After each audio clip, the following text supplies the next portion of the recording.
नन्ही परी का न्याय दो, न्याय दो, न्याय दो। बिटिया हम शर्मिंदा है, तेरे कातिल जिंदा है। बिटिया हम शर्मिंदा है, तेरे कातिल जिंदा है। We want justice, we want justice, we want justice। बिटिया हम शर्मिंदा है, तेरे कातिल जिंदा है। बिटिया हम शर्मिंदा है, तेरे कातिल जिंदा है। बिटिया हम शर्मिंदा है, तेरे कातिल जिंदा है। बिटिया हम शर्मिंदा है, तेरे कातिल जिंदा है। हेलो हाय दोस्तों, नमस्कार, प्रणाम। कैसे हैं आप सभी? उम्मीद करते हैं आप सभी अच्छे होंगे, स्वस्थ होंगे। तो हम भी एकदम सही बढ़िया हैं। तो दोस्तों, आज काफ़ी दिनों के बाद एक छोटा सा वीडियो लेकर मैं आप लोग के सामने आई हूं। तो उम्मीद करती हूं आप सब लोग इसमें सहयोग करेंगे। सारी जनता, जहां तक मेरी वीडियो पहुंच रही है, वो लोग सहयोग करेंगे इस आंदोलन को आगे बढ़ाने में। तो दोस्तों, आंदोलन जो है, आप लोग को पता है, काफ़ी दिनों से एक मुहिम चल रही है कि नन्ही परी को इंसाफ मिलना चाहिए, इंसाफ मिलना चाहिए। आप लोग सारी सोशल मीडिया के हर जगह पे आप लोग देख रहे होंगे कि पिथौरागढ़ की एक नन्ही परी थी जो कि शादी समारोह में अपने परिवार के साथ गई थी हल्द्वानी, जहाँ पर उसका अपहरण हुआ था आज से 11 साल पहले, 2014 में। तो वो उसका जो गुनहगार था, जो उसमें शामिल थे, 4 लोग थे, सुनने में आया। ये बहुत बुरा हुआ है उनके साथ, और ये किसी के साथ भी हो सकता है। ये घटना किसी भी बच्ची के साथ हो सकता है, किसी महिला के साथ हो सकता है, किसी के साथ भी होता है। एक महिला इसके बारे में मतलब ज़्यादा समझ सकती है, ज़्यादा सोच सकती है, जहाँ तक मुझे पता है। और हर महिला एक माँ होती है, तो हर माँ को अपने बच्चों की फ़िक्र होती है। भविष्य में उनको लेकर एक डर मन में बैठा होता है कि क्या होगा, कैसे होगा। तो इसी मुहिम को आगे चलाने के लिए वो बेचारी तो इस दुनिया में नहीं रही, लेकिन उसके थ्रू आगे की जो महिलाएं, बच्ची, आगे की जो पीढ़ी है वो सुरक्षित हो, उनके लिए सरकार कुछ कड़ी सी कदम उठाए।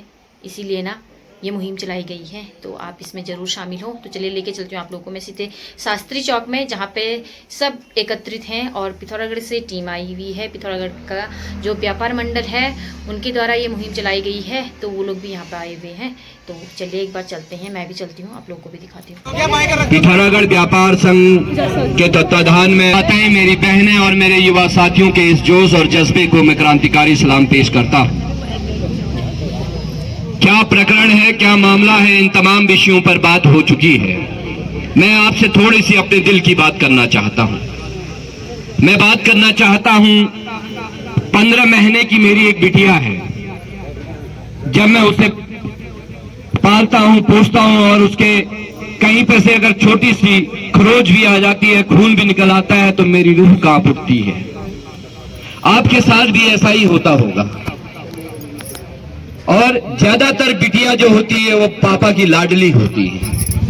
और आज से 11 साल पहले 7 साल की बिटिया को हल्द्वानी में किस तरह से मारा गया, उसके अंग अंग काट दिए गए, तो उस बाप पर, उस मां पर क्या बीती होगी, उसको आप भली भांति समझ सकते हैं। एक बड़ा आंदोलन चला। लगभग 10 या 12 दिन के बाद वो अपराधी पकड़ा गया।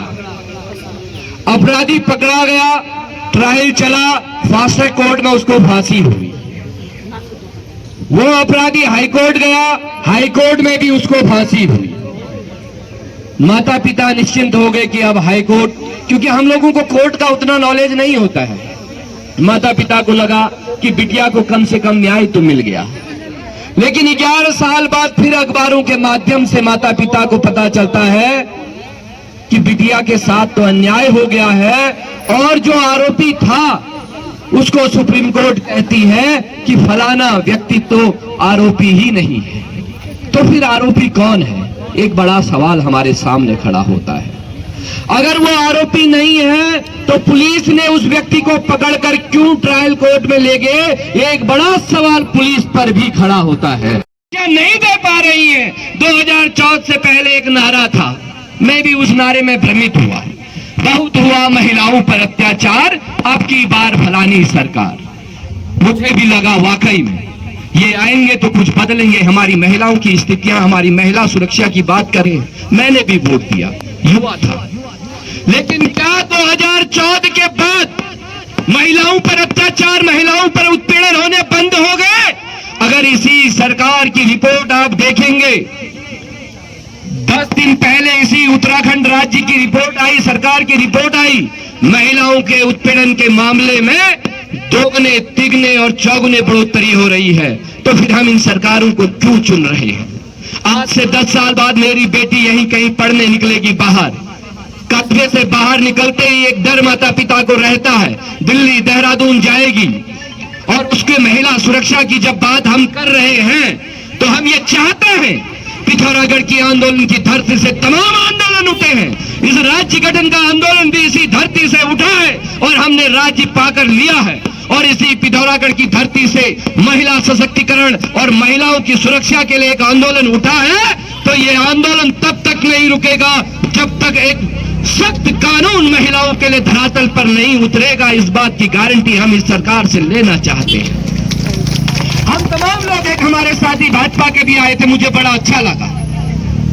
राजनीति होती रहेगी, हमारी बेटियां, हमारी बहुएं, हमारी माताएं अगर सुरक्षित नहीं रहेंगी तो फिर राजनीति का हम क्या आचार डालेंगे?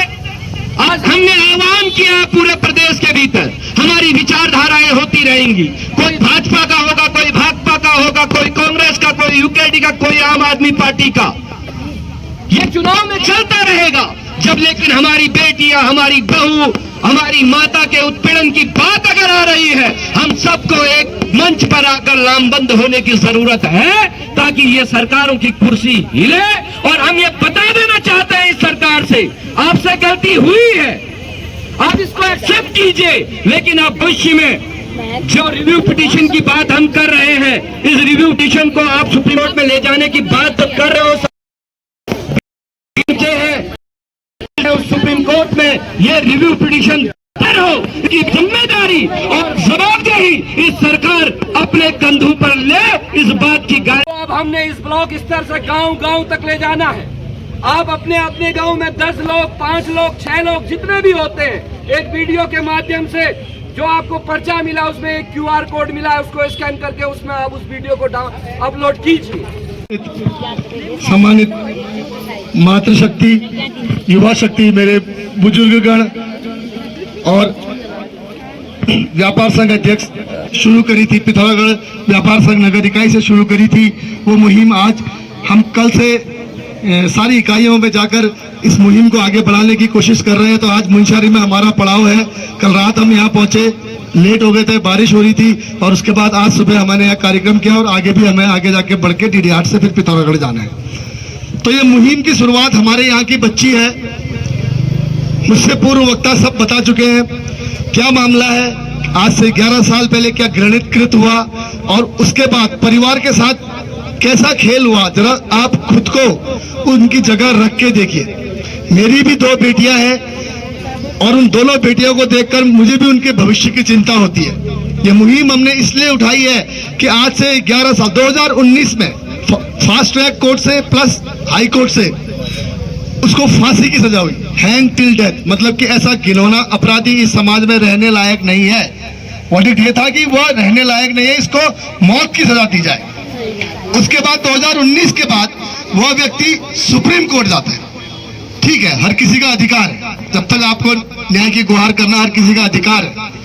सुप्रीम कोर्ट जाकर जब वो जाता है तो हमारी ये केस जो होते हैं सरकार बनाम अपराधी होते हैं, क्योंकि सरकार केस लड़ती है। तो सरकार के जो हमारे नुमाइंदे वहां थे, ऐसे मूर्ख नुमाइंदों से होने से तो मुझे लगता है सरकार ने केस सरकार बनाम करने ही नहीं चाहिए, सीधे बोल देना चाहिए भाई आप लड़खाओ। अगर ऐसा मूर्ख व्यक्ति जो 2 फास्ट ट्रैक और हाई कोर्ट के डिसीजन को ओवरटर्न कर देता है। चलिए हम कह रहे हैं कि ऊपर जज साहब बहुत दयालु थे, वह मृत्यु दंड को आजीवन कारावास में बदल सकते थे, लेकिन ये यही इन्हीं गलियों में मुंशियारी घूमने आए, वो दरिंदे 4 के 4 और इसी होटल में रहे, किसी भी होटल में रहे, उन दरिंदों का काम ही है। तो ये मिसाल नहीं बनने दी है कि भाई सुप्रीम कोर्ट जाकर फांसी की सजा को भी बाइज्जत बरी में बदला जा सकता है। तो ये मिसाल हमने कायम। वो राक्षस 11 साल से इस समाज में घूम रहा है और उसने न जाने कितने कृत्य कर दिए हैं ना। आप ये सोचिए, जिसने ये 11 साल पहले किया वो तो फ्री घूम रहा है। आपके हमारे अच्छे तो उसकी निगाह में, और उसने अपने जैसे, ये संक्रमण की तरह होते हैं, अपने से कितने राक्षस और पैदा किए होंगे, जरा सोचिए। और एक और चीज है, मिसाल कभी कोई चीज नहीं बननी चाहिए। मिसाल देखिए, ये मिसाल बन रही है। आपने अंकिता हत्याकांड के बारे में सुना ना? अभी 4 महीने या 5 महीने पहले उसका निर्णय आया, बड़े हर्षोल्लास से हमारे उत्तराखंड की हर जनता ने कहा न्याय मिल गया, इन चारों को उम्र कैद की सजा हो गई है। बहुत खुश हुए हम कि हमारी बच्ची के साथ जो घिनौना कृत्य अंकिता के साथ जो किया गया था, उसको 3 हर घर से ये आंदोलन होना चाहिए। जिसकी भी बेटियां हैं, अपनी बेटियों के मुंह देखकर ये आंदोलन को नहीं रुकने देना है। और मैं व्यापार संघ मुंशियारी का बहुत बहुत आभार प्रकट करता हूं कि आपने यहाँ पर हमारे लिए ये व्यवस्था बनाई और अपने क्षेत्र में इस आंदोलन को जागृत करने के लिए हम साथ बहुत बहुत धन्यवाद। धन्यवाद जी। है, अपहरण किया जा रहा है। एक छोटी सी नन्ही जान की परवाह को न देखते हुए ऐसे अभद्रता का व्यवहार किया गया है जिनकी जान तक निकल गई है। लेकिन इसमें सरकार की आंख बहुत अंधी हुई है। जब एक न्याय मिलने के बजाय बेन्याय से उनको छुटकारा दिया जा रहा है, क्या ये न्याय की बात है? आज हम एकत्रित इसलिए हुए हैं कि ये घटना कहीं भी घट सकती है। किसी भी महिला या बच्चे पर कोई भी जिस जो उत्तराखंड की बेटी है, कशिश परी को न्याय दिलाने के लिए पूरे पिथौरागढ़ जनपद के जौलजीबी से लेकर पूरे तल्ला जोहार, पूरे पिथौरागढ़ जनपद में ये एक सबसे ऐतिहासिक आंदोलन चलाया जा रहा है। जैसे कि आपको पता है, उत्तराखंड राज्य सरकार ने सोशल मीडिया हैंडल से आप सरकार को जगाने का काम करें, सरकार के खिलाफ आवाज उठाने का काम करें, को सुप्रीम कोर्ट में पिटीशन दायर करना चाहिए और उसकी पूरी जानकारी उत्तराखंड राज्य की जनताओं को देना चाहिए। और मैं इस मौके पे ज्यादा न बोल के मैं आप सबसे ये कहना चाहूंगा, आप हमारे माताएं बहनें, अच्छा आप मुंशियारी के बारे में आप अच्छे एक ब्लॉगर हैं, आप इस मुंशियारी की चाहे मेले से लेकर यहाँ की घटनाओं से लेकर अनेकों के बारे में आप लिखते हैं, इसके बारे में भी आप बढ़ चढ़ करके लिखेंगे। और एक जगत मर्तुलिया जी ने बहुत बड़ी बात कही है कि मुंशियारी में यात्रा के माध्यम से आज हम सब लोग मुंशियारी के लोगों को भी कुछ संकल्प लेना है। ये संकल्प क्या है कि अभी हम व्यापार संघ के अध्यक्ष जी के यहाँ कुछ ज्ञापन की कॉपी छोड़ जाएंगे। आप अपने अपने मोहल्लों में जाके इस ज्ञापन में आपने लोगों के हस्ताक्षर घर घर जाके कराना है और हस्ताक्षर करने के बाद अपनी ही ईमेल आईडी से मुख्यमंत्री जी को ज्ञापन प्रेषित करना है। कि अखबार में पहली खबर आई, उसी दिन मुख्यमंत्री को इसका निर्देश देकर अपने पोर्टल में आपका इसको अंकित कर देना चाहिए था। लेकिन इतने दिनों के बाद वो काम हो रहा है जो आज से आपका 18 दिन पहले हो जाना चाहिए था। तो इसलिए हम सब आप लोग उसे कहना चाहते हैं कि न्याय प्रक्रिया को समझने की बहुत आवश्यकता है, क्योंकि अंग्रेज इस देश से चले गए। भारत आपका अब नौजवान देश ने उत्तराखंड को कहते हैं पीर पर्वत से हुई पिघलनी चाहिए, पीर पर्वत से हुई पिघलनी चाहिए, इस हिमालय से नई गंगा निकलनी चाहिए। केवल हंगामा खड़ा करना हमारी कोशिश नहीं साथियों, केवल हंगामा खड़ा करना हमारी कोशिश नहीं साथियों। नन्ही सी पड़ी को न्याय मिलना चाहिए, नन्ही सी पड़ी को न्याय मिलना चाहिए। धन्यवाद। हमारे मुंशियारी के युवा कर्मठ जिस घटना हुई है उस घटने को लेकर हम लोग सभी यहाँ पर एकत्रित हैं और जब तक हमारी छोटी सी नन्ही पड़ी को न्याय नहीं मिलेगी हम सब इस लड़ाई को लड़ेंगे। और इस मुहिम को चलाने वाले हमारे व्यापार संघ अध्यक्ष पिथौरागढ़ तमन राउत जी का हम दिल से आभार करते हैं। बड़े भाई मुंशियारी की सम्राट। ज्यादा मुझे बोलना नहीं आता है, मैं एक ही बात बोलना चाहूंगी, नन्ही परी को इंसाफ दो, इंसाफ दो और हम लड़कियों को आगे बढ़ने दो, हमें भी खुल के जीने दो। एक साथ हैं और मैं सभी भाइयों को ये बताना चाहता हूँ कि सरकार द्वारा पिटीशन फाइल कर दी गई है और एक जांच कमेटी भी सरकार के द्वारा पिटीशन फाइल की है। इसके लिए तहे दिल से आभार, आपका भी बहुत बहुत आभार, धन्यवाद। व्यापार संघ पिथौरागढ़ को और पूरे उत्तराखंड के जो इस मुहिम में आगे आए हैं उनको अपना पूर्ण सहयोग नन्ही परी को न्याय दो।